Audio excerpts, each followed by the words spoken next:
Hello everyone, welcome to back my YouTube channel code with Abhishek Patel. So आज के इस video में हम बात करने वाले हैं what is DP and DP का बेसिकली यूज क्यों करते हैं हम। तो डीपी का बेसिकली यूज इसलिए हम करते हैं क्योंकि माना कि मैं कुछ भूल गया तो उसको याद करने के लिए मैं पहले से एक डायरी बना लूँगा जिसमें मैं वो चीज़ें लिख दूँगा। उसी को अपन क्या बोलते हैं, डीपी। अब बेसिक से समझते हैं। सबसे पहले क्या होता है डीएसए, आपको क्या क्या आना चाहिए, एक डीएसए बेसिक आना चाहिए। मतलब कि वेरिएबल कैसे बनाते हैं, फॉर लूप कैसे लिखते हैं, कंट्रोल स्टेटमेंट कैसे क्या करते हैं, वर्क एरे कैसे बनाते हैं, वेक्टर कैसे करते हैं, एसटीएल वगैरह, है ना। इसके बाद मैप, मतलब कि मैप में अपन वर्क कैसे करते हैं। ओके, आफ्टर दैट मैप कैसे बनाते हैं, फ्रिक्वेंसी उसमें फाइंड आउट कैसे करते हैं।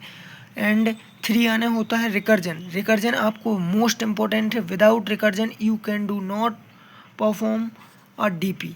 ओके, सो जितने भी क्वेश्चन आप डीपी से करोगे बहुत इजी है डीपी। सबसे पहले डीपी क्या होती है, डीपी मीन्स होता है स्टोर ओल्ड आंसर।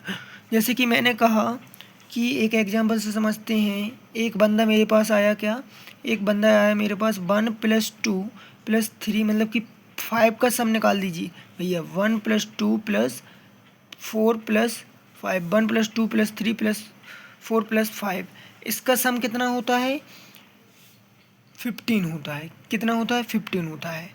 अब दूसरा बंदा बोलने लगा कि भैया क्या आप 6 का सम निकाल दोगे, 6 नंबर का सम, 6 नंबर का सम निकाल दोगे। मैंने कहा ठीक है, निकाल देता हूँ। तो क्या मैं 1 + 2 + 3 + 4 + 5 + 6 निकाल दिया। चलो इसका आंसर कितना आ रहा है, 21 आ रहा है। ठीक है, एक बंदा और आया, बोल रहा है भैया 8 का निकाल दीजिए।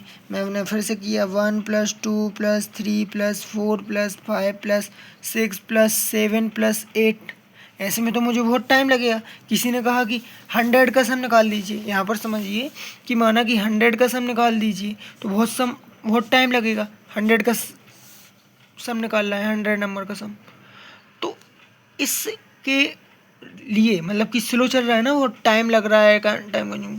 तो इसके लिए अपन ने क्या बना ली, एक डायरी बना ली। क्या डायरी बना ली कि भाई यदि तुमने कहा कि 5 का, तो मैं क्या कर लूँगा, 5 के लिए 15 लिख दूंगा पहले ही से।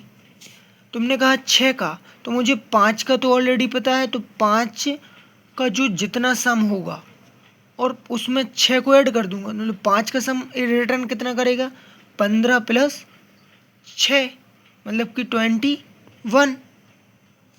कितना आएगा, 21 आ जाएगा। तो अब जो ये प्रोसेस हुई है इसको फिर मैं किस में कर दूंगा, उसी डिब्बे में जो भी टास्क परफॉर्म नेक्स्ट हुआ है, फिर 21 इसी डिब्बे में आ गया। ठीक है, अब किसी ने कहा 7 का, तो ऑलरेडी मेरे पास 6 का आ गया है, 6 का आ गया है। अब मुझे 7 का फाइंड आउट करना है, तो कुछ नहीं करना है। 7 6 से एक बड़ी वैल्यू है ना, एक इंक्रीज, तो 6 का मैं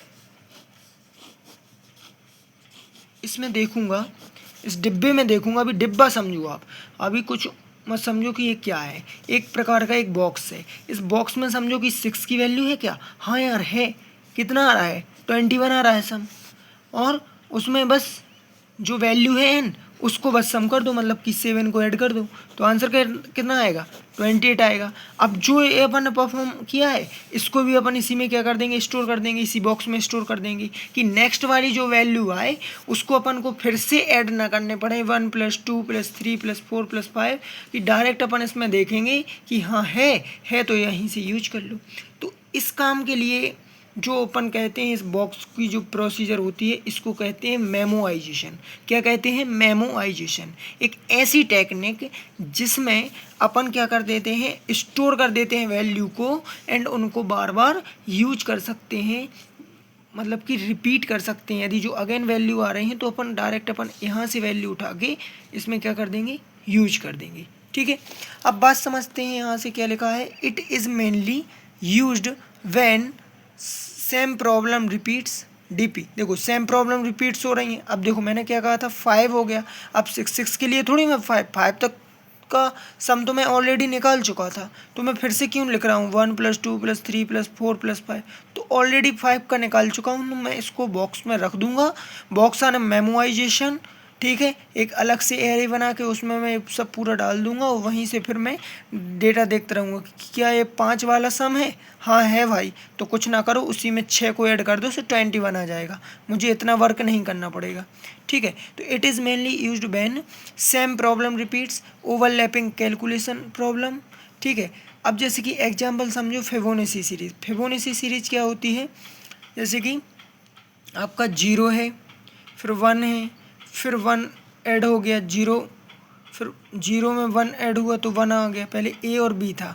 ठीक है, तो 0 1, फिर 0 में 1 ऐड हुआ तो 1, फिर अब बी बन गया ए और बी बन गया करंट वाला। ठीक है, तो 1 और 1 कितना हो गया 2, फिर 2 और 1 3, फिर 3 और 2 5, मतलब इस प्रकार क्या चलती है आपकी फिबोनाची सीरीज चलती है। तो फिबोनाची सीरीज जब ऐसी चलती है तो इसमें क्या होता है कि 5, फिर n-1 n-2, तो देखिए फिर n-1 फिर n-2 फिर n-1 फिर n-2 फिर n-1 फिर n-2, मतलब कि इस प्रकार ये सब कुछ चल रहा है। अब देखिए फिबोनाची 4 और के बाद फिबोनाची 3 एंड फिबोनाची 2 में डिवाइड हो गया। अब फिबोनाची 3 का जब अपन ने यहाँ से सब डेटा निकाल लिया है कि इसका आंसर आ गया यहाँ से जो कुछ भी आया हो, तो मैं फिर से क्यों निकालूँ फिबोनाची 3? भाई जब मैंने निकाल लिया तो इसका डेटा मैं स्टोर कर दूंगा कि इसमें डीपी, मतलब मेमोराइजेशन में एक डीपी बना के वही, ठीक है, उसमें रख दूंगा डेटा, है ना, मेमोराइजेशन में उसमें डेटा रख के मैं डायरेक्ट यहीं से स्टोर मतलब एक्सेस कर सकता हूँ। ठीक है, इसको मुझे और कैलकुलेट करने की ज़रूरत नहीं है। तो DP answer store once and reuse it. Basically there are 2 main DP method. First होती है मेमोराइजेशन, सेकंड होती है tabulation. Top down approach, bottom up approach. Memorisation में क्या करते हैं, फर्स्ट थिंक रिकर्सिव, चूँकि रिकर्जन पे मैंने पहले कहा था कि आपके लिए रिकर्जन आना ही चाहिए। Second one store already calculated, store जो ऑलरेडी होता है, जैसे कि फिबोनाची 3 को ऑलरेडी मैंने स्टोर कर दिया था और अब क्या है फिबोनाची 3 जो राइट साइड आ रहा था उसको मैं वहीं से यूज कर लूँगा, एक्सेस कर लूँगा। फिलो क्या रहता है, जैसे कि कोई बिग प्रॉब्लम है, अब माना कि 5 का जब मैंने सम निकाल लिया है तो 6 के लिए मैं कुछ नहीं करूँगा, 5 का सम मेरे पास है 15 और 6 को जो n है उसको बस इसी में ऐड कर दूँगा। ठीक है, तो इस बिग स्मॉल प्रॉब्लम को मेमोराइजेशन को स्टोर कर दूंगा किसमें, डीपी में, और फिर मैं इसको एक्सेस कर सकता हूँ धीरे धीरे। देखिए एग्जांपल समझिए, बेसिक रिकर्जन आना चाहिए आपके लिए। यदि बेसिक रिकर्जन है, देखो बेसिक रिकर्जन आपके लिए आता है, ठीक है आता है, अब उसी में 2 से 3 लाइन ऐड करना है। अब ये मत समझिए कि बहुत टफ कोड है, टफ कोड नहीं, बहुत ईजी कोड है। बेसिक रिकर्जन कोड बन जाता है, हाँ बन जाता है। 2 से 3 लाइन उसी में ऐड कर दीजिए, कर दी, बन जाएंगी। वो कैसे बनेंगी अभी मैं बताऊंगा बाद में। डीपी मेमोराइजेशन इसी को कहते हैं। ठीक है, आज के इस वीडियो में इतना ही, और मैं आपके लिए यह बताना चाहता हूँ सबसे पहले, और आगे वाली जो वीडियो नेक्स्ट आएगी उससे भी पहले आपके लिए रिकर्जन अच्छे से आना चाहिए, बिकॉज मतलब कि मीडियम लेवल तक तो आना ही चाहिए कि आप क्वेश्चन कर सकें, मतलब कि कॉल क्या होता है, function call it self is recursion. ठीक है, फंक्शन कॉलिंग, तो फंक्शन के अंदर फंक्शन कॉल किस प्रकार यूज हो रहा है, कैसे क्या स्टैक में मतलब कि डेटा जा रहा है, फिर पॉप हो रहा है, पुश हो रहा है, तो वो आपके लिए आना चाहिए।